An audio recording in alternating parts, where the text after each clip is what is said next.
So in this session, we are going to study discrete time Fourier series. So let us start. And what we are going to do is to develop our equations for the Fourier coefficients by using the analogy with the continuous time Fourier series that we have already studied. So that's the way we will go forward. So let us first of all look at the notation for the continuous time signals. So if it's a periodic signal, we know that xt is equal to xt plus t, where this capital T is the period time after which the signal repeats. So this is the time period.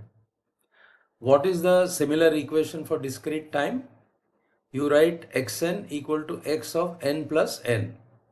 Note that for discrete time signals, our independent variable is given by small n, and that is a discrete variable. This is in contrast to the independent variable for continuous time, which is the variable t, and that is a continuous variable. And capital N is the number of samples after which the signal repeats. Again note that n is also a discrete number in contrast to t, which is a continuous variable. Alright. Now let us write down the equation for the Fourier coefficients for the continuous time signals which we have studied before. So that is xn is equal to 1 by t integral xt e raised to minus jn omega naught t dt. So we evaluate this integral for various values of n. So when n is equal to 1, you get x1, and that will give you the fundamental frequency component. N equal to 2 will give you second harmonic frequency component, and so on in terms of exponentials. Okay. What about the analogous equation for the discrete time signals? So now we introduce another integer variable k.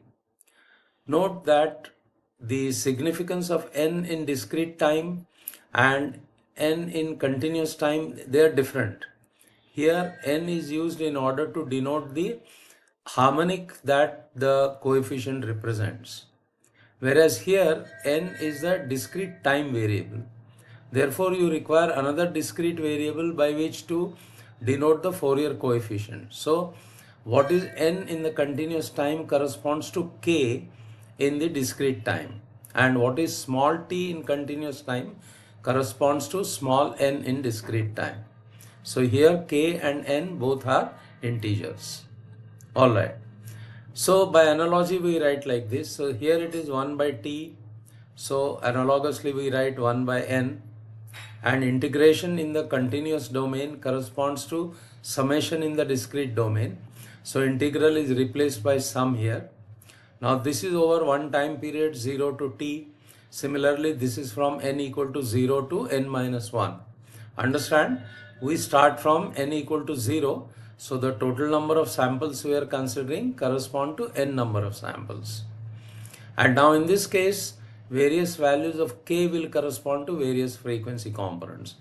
So x1 will correspond to fundamental, x2 will correspond to second harmonic, and so on. Okay, so this is the equation for Fourier series coefficients for discrete time signals. Now omega naught, of course, is given by 2 pi by t, and for discrete time, analogously, omega naught is 2 pi by n radians. Now, if xt is given, you can find the Fourier coefficients by using this equation. But if xn are given, you can find the signal in time domain by using the Fourier coefficients. Of course, for continuous time signals, theoretically you require infinite values. But in practice, when you are doing this calculation numerically, you will find that xn will generally have smaller values for large values of n for most practical signals. So there will be a finite sum here, but there will be large number of values. For discrete time signals, it's somewhat different. And the reason is that in this case, you will find that xk itself is a periodic spectrum. That is, it is a periodic function of frequency, which is quite different than what happens in the case of a continuous time signals, where xn is not a periodic function of frequency. It's an asymptotic function. Whereas this is a periodic function. We'll show that. We are just stating it. We have not yet shown it. We'll show it in a moment. So since this is periodic, it is possible to calculate xn by using only n samples of the Fourier coefficient. So from k equal to 0 to n minus 1, xk, again by analogous equation you can write like this, xk e raised to j k omega naught n. So t corresponds to n here and n corresponds to k here. Okay. So as we said, a discrete time periodic signal is also periodic in frequency. Hence, only n coefficients are required to calculate xn. This is in contrast to the continuous time case where theoretically you require infinite number of coefficients. Alright. Now, this statement that we have made, that a discrete time periodic signal is also periodic in frequency, we will prove it mathematically. So let us look at the steps. We want to prove this. So we start by our definition for xk, which is given by this. Now what we do, we calculate the coefficient for a different frequency index. Here this was calculated for xk. We now add n samples to this index. So x of k plus n we want to calculate. So what it means is that in this equation, note that k occurs here. So in order to find x k plus n, this k will have to be replaced by k plus n. So the rest of the equation remains as it is. K is replaced by k plus n, and we write therefore x k plus n in this form. Now this exponential function can be expanded. So we expand it like this, e raised to minus j k omega naught n into e raised to minus j n omega naught into n. We further simplify this by noting that omega naught is equal to 2 pi by n. So this n will cancel here and this is what you get. Now let us see the significance of this particular form. So let's switch to the next slide. For convenience, I have copied this here. Now pay close attention to this, e raised to minus j 2 pi n. N is an integer and it can have values like 0, 1, 2, etc. So if n is equal to 0, certainly e raised to 0 is 1.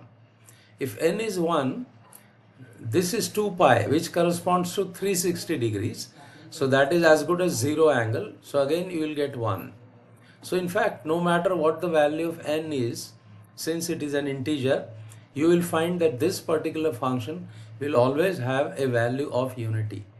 Therefore, this can be simplified by simply removing this or replacing it by 1.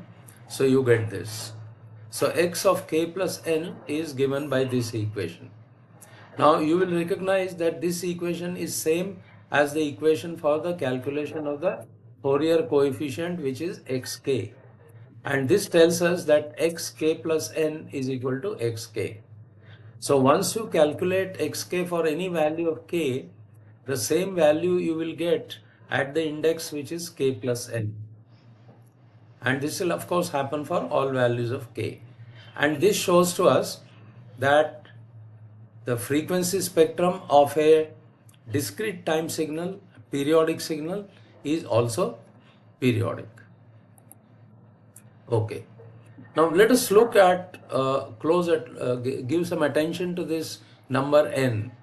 Now this n is occurring in frequency domain as well as in time domain. So it is numerically same. However, what is the interpretation for in time domain? N is the number of samples after which the signal repeats. Whereas n is in the frequency domain is the number of frequencies after which the frequency spectrum repeats. Note that n is numerically same in both domains, but of course the interpretation is like this. Okay.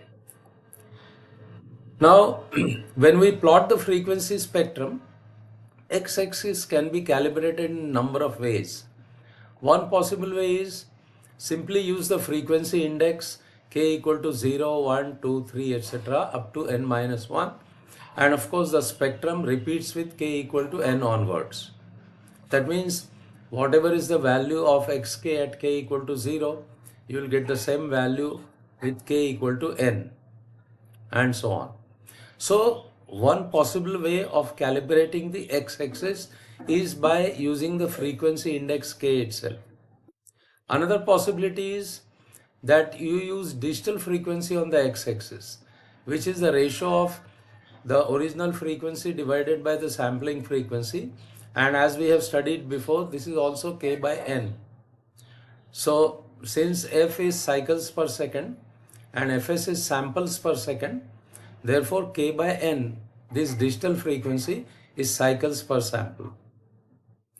So if you calculate this for various values of k, so you will get k equal to 0, k by n will be 0. When k is equal to 1, k by n will be 1 by n. Then similarly 2 by n, 3 by n, and so on. N minus 1 by n. After that it repeats. So since this will repeat with f equal to fs or k by n equal to 1. So after which value it repeats depends on how the x-axis is calibrated. If it is calibrated in terms of the index itself, it will repeat after n number of frequency samples. If you calibrate it in terms of digital frequency, it will repeat after the digital frequency equal to 1. Another possible way in which you can calibrate the axis is angular digital frequency. So that is 2 pi f by fs. So that is 2 pi k by n. So in this case, the frequency spectrum will repeat with a period of 2 pi. Finally, the physical frequency or the underlying analog frequency, you can say. So f is equal to fs multiplied by k by n. So this will repeat with fs. So when we plot the spectrum, understand the interpretation will depend on how the x-axis is calibrated. And these are other possibilities in which the x-axis can be calibrated. All right. Let us now see one example of calculation of the frequency spectrum. But before we do that, let us consider one simple case and see the general method and then apply it to a specific case. So suppose you have a signal expressed as a sum of sine waves. Now this need not always be the case. In general, you will have xn known as some function of n. However, for the time being, in this session, we are assuming that we have got a signal which is expressed as a sum of sine waves. If that is so, then calculation of frequency spectrum is quite simple, and these are the steps that you follow. So, when a signal xn is known to be a sum of sine or cosine waves, then finding spectrum is simple, as I have said. So what you do, convert the sine waves and cosine waves into complex exponentials, then compare them with the equation. So xn is x0 plus x1 e raised to j omega naught n plus x minus 1 and so on. So when you convert sine and cosine waves into complex exponentials, you can always express xn in these terms. x1, x minus 1, etc. These of course will be complex conjugates of each other. So by comparison, you can determine the x values. And then remember that every term repeats after n values. Okay. Next, let us take one simple example in which we have got just one frequency component present, a simple discrete sine wave. So suppose xn is equal to sine of k omega naught into n. So omega naught is 2 pi by n. Now xn expressing sine by the exponential terms, this is a well-known thing, e raised to j theta minus e raised to minus j theta divided by 2j. So we can write xn in this form, and we can now express it like this. So it's easy to see now that xk in general is 1 by 2j, x of minus k is minus 1 by 2j, and of course this repeats after n values. So whatever is the value for xk, you will get the same value for x of n plus k, x of 2n plus k, and so on. And similarly x of minus k. Of course, xk and x of minus k will be complex conjugates of each other. Okay. So let us take a specific example now. Sine of 2 pi by 5 n. So by comparison, it is easy to see that k is equal to 1 and n is equal to 5.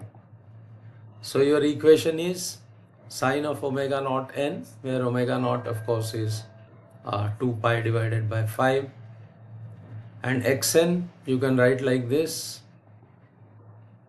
So x1 is 1 upon 2j. So it has a magnitude which is 0.5 and an angle which is minus pi by 2. And x of minus 1, as we expect, is complex conjugate of this. So it's given by this. Again, the magnitude is same, but the phase angle is opposite to this. So again, as we expect from our knowledge of continuous time signals, that the amplitude spectrum will be an even function of frequency, whereas the phase spectrum will be an odd function of frequency. So let us now plot this spectrum. So we'll plot it in number of ways. First of all, calibrate the x-axis in terms of the index itself. So you get one line at k equal to 1 whose magnitude is 0.5. So this plot shows the amplitude spectrum, magnitude of x, that is what you get. So k equal to 1, 0.5. In fact, there is only one value present, that is k equal to 1, and at minus 1 it is same, and it repeats. So in this case, remember, n is equal to 5. So this 0.5 will repeat 1 plus 5, so it will repeat at 6. And at minus 1 again it is 0.5, so it will repeat at minus 1 plus 5, so it will repeat at 4. In short, whatever you get around 0, same spectrum you will get around 5 and around minus 5 also. So this is the magnitude spectrum and this is the phase spectrum. So as we have seen, for k equal to 1, this is minus pi by 2, and for k equal to minus 1, this is pi by 2. So phase spectrum, as we can see, is the odd function of frequency. All right. Let us now look at the same plot with different calibration. So if you plot k by n on the x-axis, this will repeat around 1. So remember, this is 1 by 5, that is 0.2. So you get the spectrum line at 0.2, and it repeats at 1.2 because it repeats after 1. And what is at minus 0.2 is repeated at plus 0.8, because 1 minus 0.2 will be 0.8. Similarly around minus 1, and you get the phase spectrum. Finally, you can plot the spectrum as a function of the analog frequency by assuming a certain frequency. So if you assume fs is equal to 100, fs equal to 100, so this gets multiplied by 100. So remember, that was 0.2. So 0.2 into 100, you get 20. So you get one line at 20 hertz, another line at minus 20 hertz. Then you also get lines at 80 and 120 and so on. So we have seen how to calculate the frequency spectrum of a periodic discrete time signal, and we'll continue this study in our later lectures, but for now that's all.